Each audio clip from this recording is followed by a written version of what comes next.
কেন খারাপ হয়েছে? টাকাটা কে দিব? আমি তো মনে করি একটু ইঞ্জিনিয়ারদের উপরে চাপানো।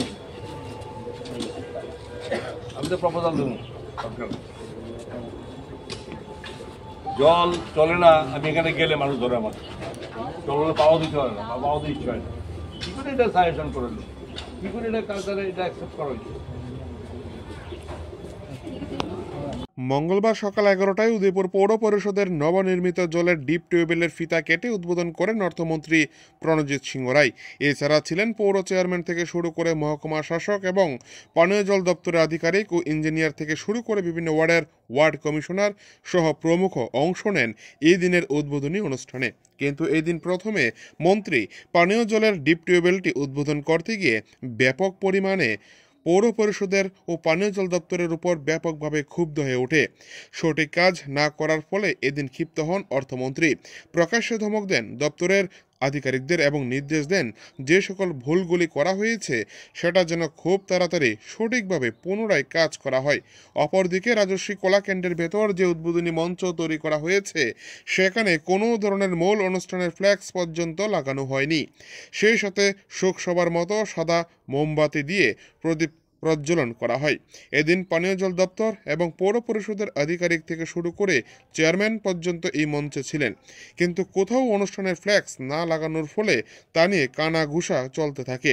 সব মিলিয়ে এক অগোছালো অনুষ্ঠান করা হয় এই দিন।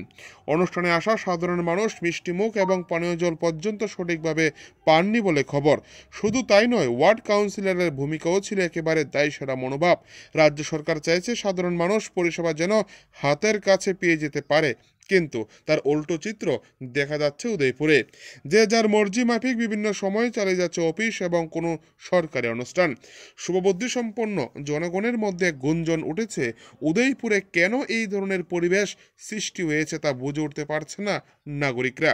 সব মিলিয়ে এই দিনের উদ্বোধনী অনুষ্ঠান একেবারে হাসির পাত্র গড়ে উঠেছে জনমনে। উদয়পুর থেকে নিজস্ব প্রতিনিধি রিপোর্ট, টিভি 100 বাংলা। মাথা বন্ধ ডাবলেন নাকি? মাথা বন্ধ ডাবলেন আবার আমাকে চাইবেন এর আগে এটা দীর্ঘদিন মানুষ এই অসুবিধা ভোগ করতে হয়েছে।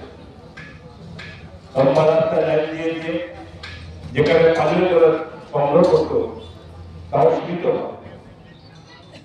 তো আমি তো জানি যে মানুষকে যত খাদ্য দ্রব্য না হোক, বাসস্থান না হোক, কোন সমস্ত কিছু ব্যবস্থা করা হোক, কিন্তু পানীয় জল যদি সঠিকভাবে না পায় তাহলে মানুষের কিছু পাওয়া হলো না।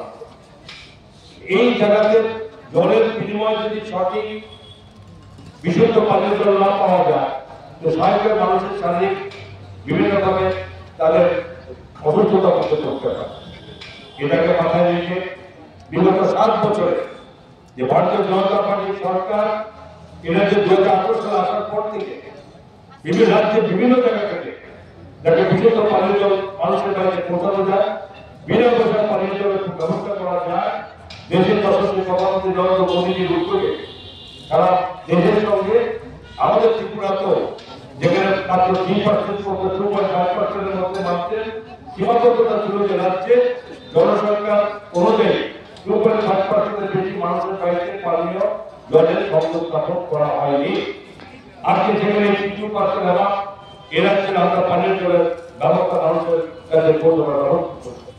জনজাতি অঞ্চলের মানুষের যথেষ্ট দুর্ভোগ এবং সেখানে একটা পুকুর থেকে সেখানে পশু জানোয়ারকে সেখানে স্নান করাতো এবং সেই জলের থেকে মানুষের পান করতো এবং পানীয় জল সেখান থেকে তারা